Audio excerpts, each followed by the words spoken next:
If you're into RC drifting, you probably know not every chassis and body is conducive to sliding. So today I want to see if I can take this Matchbox 911 GT3 Cup and see if I can make it slide for real using a Dash64 1/64 scale RC drift chassis. So the first step is to grab a bag, and we're going to tape off the car so we don't scratch any of the paint or decals when we're dremeling. Sometimes when you're dremeling, it kind of loses control and it will scratch the body if it touches it while the Dremel is on, so be very wary. This is the Dash64 chassis. It's pretty well built. I like it. It was my first chassis. It's got 2 adjustment screws on the bottom to adjust the wheelbase. It's got front and rear suspension, awesome drift angle, and amazing gyro to help with drifting. Next, we're going to grab a rotary tool or a Dremel of any kind, and you're going to grab a bit that kind of looks like the one that I have on screen, and you're just going to gently take it to the front post of the Matchbox car.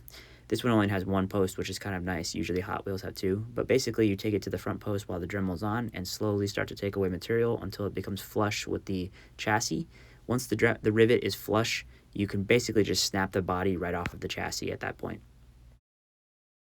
And here I'm going to demonstrate what it looks like. You just throw it in the bag like this, you get a good grip on it, and then you slowly just start to take away material from that front post like I said.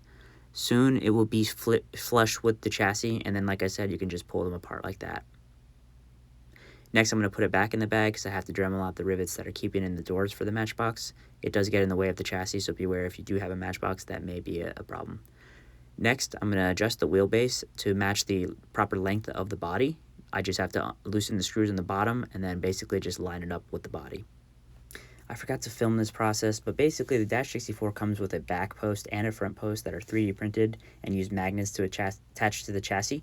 The 3D printed parts really allow for the super glue to basically keep the bond between the car and the chassis really strong. So I really like the 3D printed posts in the Dash64 kit.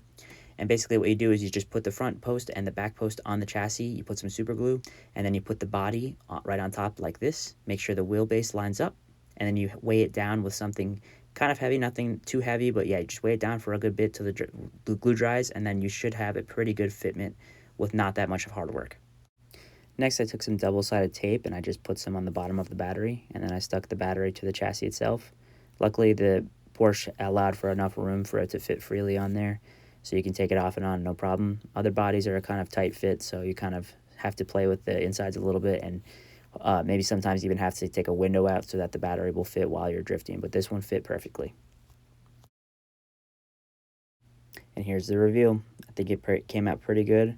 It remains, all the details from the original body remain, like the window, the front spoiler, the rear spoiler, and it's got great fitment. You know, there's not too much gap between the fenders and the wheels.